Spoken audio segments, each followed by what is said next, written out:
everyone, Spoonful for you, back at you again with another video. Long time no see. Ladies and gentlemen, before I jump in this brand new video, I would just like to say that my Patrick videos are blowing up. I had no idea it would blow up like this. I knew I would probably get a couple thousand views, but nothing like this. So I just want to say thank you everyone who tuned in and watched my videos. I think that's the way I'm going now on this channel. I really like animation and I truly want to focus on that. Whatever makes people the happiest. And it looks like my Patrick videos are truly taking off. These are completely original ideas that I thought up because, you know, everyone has different comedic approaches, and that is that. Unfortunately, a lot of people want me to talk about Disney. However, I'm not really fully comfortable yet talking about the company because of what's been going on lately and recently.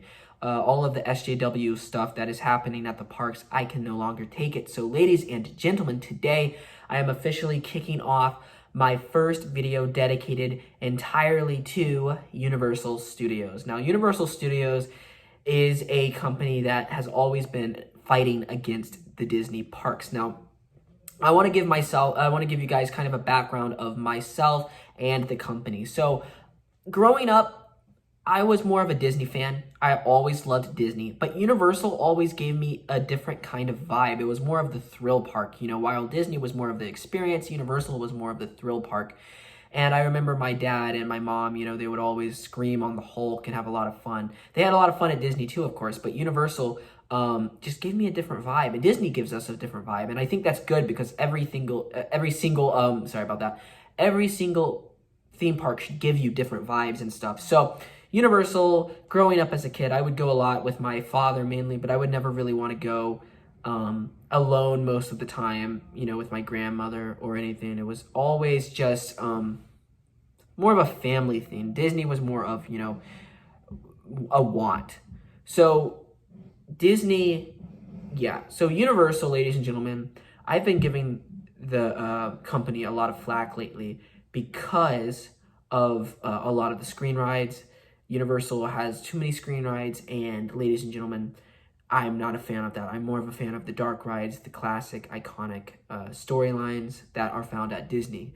A lot of the dark rides. Now, Universal, unfortunately, like I said before, has too many screen attractions, and I've been giving them a lot of flack for it. Now, I am a massive fan of the older attractions like E.T., Men in Black. I'm very sad that they removed a lot of classic rides like Twister, lots of them. It's truly baffling, but we had something refreshing happen. It was the year 2019. Hagrid's Motorbike Adventure came out, and I think it completely changed the ball for Universal. It gave me a slimmer of hope that maybe this company would be great again. Hagrid's Motorbike Adventure, I am not going to lie, is a fantastic ride. It is very well done by Universal standards.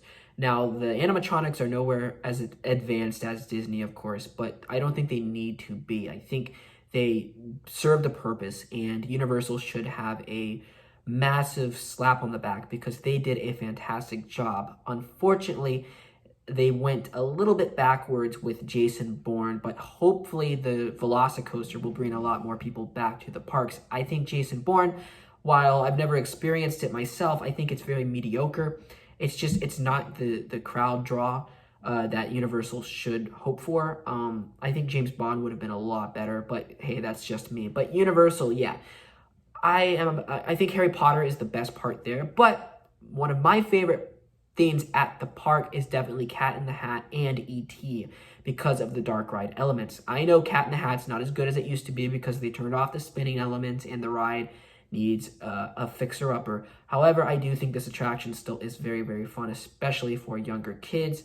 But I think even for adults, it's a great ride to just let your imagination run wild. And I think everyone should experience Cat in the Hat because it is a very underrated dark ride, especially after they removed the spinning elements. But I still think it's really, really good for all ages. You know, something like Barney, for example, I think only the little kids can experience it. But Cat in the Hat, I think there's something that everyone can experience. It's not just a ride where they're teaching you things and it's to entertain your kids. I mean, while it is to entertain your kids, it still has a lot of flashy things, a lot of magic that really entertains viewers of all ages. So I think Cat in the Hat is fantastic. But Harry Potter is the selling point of Universal Studios. I love Harry Potter there.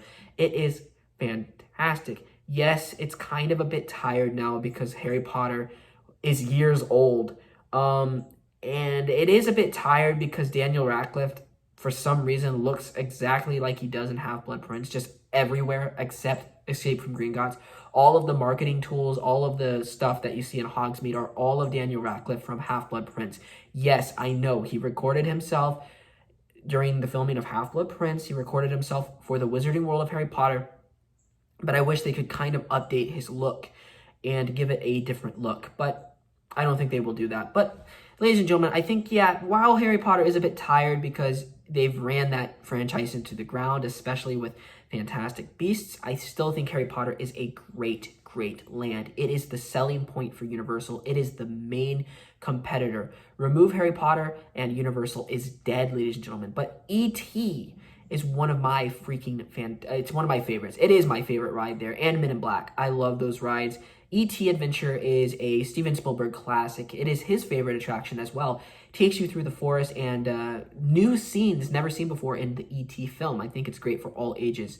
Once again, it's great particularly for children because it's a huge thrill park, and I think you need something different, not only for the kids, but you need something for yourself. Just a little bit of magic that Universal, unfortunately, has missed a lot because of these thrill elements.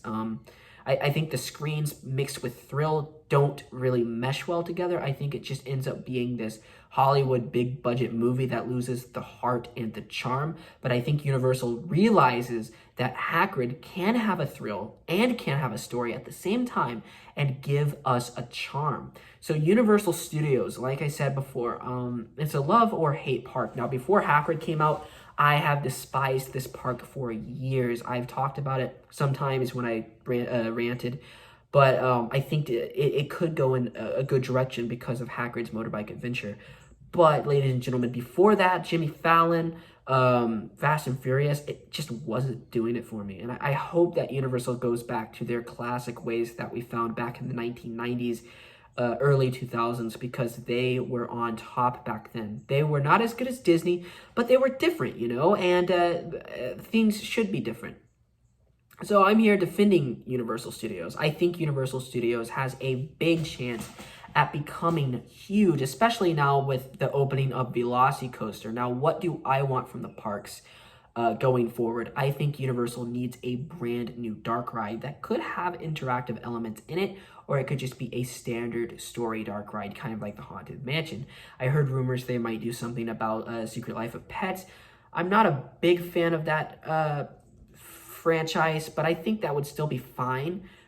Anything dark ride related, I would be proud of in the park because we have so little dark rides at Universal Studios and Islands of Adventure. So I think after the Velocicoaster, they should definitely take a break on the thrill aspect and just dial it back and give us a good old-fashioned dark ride, because I think fans of Universal need to be introduced to awesome dark rides because there's not enough of them. The dark rides that are in the parks are kind of in the back, and a lot of people don't really understand them at the parks because they're going there for the roller coasters and the thrills and stuff. And I think people really should appreciate the dark rides a lot more at Universal because they are very good. Now, they're nowhere as good as like Disney dark rides. You will not find a Haunted Mansion here. You will not find a Pirates of the Caribbean here. But E.T. is a better Peter Pan's Flight, and I think that's what it should be. I think it's great. I think it's great entertainment for all audiences. I'm not a big roller coaster fan myself, so I could use a couple more dark rides at the park. Now, Revenge of the Mummy, I will go on. I do like Revenge of the Mummy. I do like Hagrid's Motorbike Adventure, but I will not go on any other rides like Rip Ride Rocket. I will not go on the Incredible Hulk, and I definitely will not be going on the Velocicoaster, unfortunately. That's just not my cup of tea, but it will be interesting to see what it's like, of course, on YouTube and from my brother's experiences. What will they think of it? So I hope you enjoyed this video, everyone. What do you think of Universal Studios? What do you think they need to improve on in the future? But I had a lot of subscribers keep asking me, Alex, can you make some more Safe Splash Mountain videos? I don't know if you guys saw my last video, but it said goodbye, Disney. and I'm just very fed up with the company right now. I truly apologize, but I don't think I am going to be making any more Disney videos anytime soon. I could eventually, if I feel like it, but right now, guys, I'm focusing mainly on Patrick videos, mainly on animated videos, just for the fun of it, to make people laugh, to get those views, because we need views to make the channel happen, basically. And the videos before that were not really doing that. It wasn't bringing in a large audience. The Save Splash Mountain videos used to bring in a large audience, but unfortunately, they were just not working out anymore. So unfortunately, I have to do what I have to do to keep the channel going, to bring in the money, to make the channel better. But you know, Splash Mountain is always in my heart, and I'm not giving up on Splash Mountain. I love that ride, and I hope you guys continue to fight for it. I don't want anything to do with the Disney company right now. Personally, I want to focus mainly on the Patrick videos. I have a lot of really cool ideas coming out soon about Patrick, and I think people are going to love it. And I am going to make a lot more Universal videos. There was a skit coming out yesterday, but it was completely canceled because I'm extremely busy in life. I don't know when the skit is coming out, but right now I am focusing on Patrick videos because it is getting a lot of attention. More attention I didn't think it would get that much attention. So I hope you guys enjoyed this video. Leave a like, comment down below, subscribe. Please hit the bell icon, share this video with your friends, notify your friends. More content is coming very, very soon. And look down below at my 2 Patrick videos. Patrick, That's a Baby, and Patrick, That's a Sword. Massive hits so far. Very fan favorite videos on my channel. So please go check that out. Show them some love. Hope you enjoyed the video. And yeah, goodbye. Bye, everyone.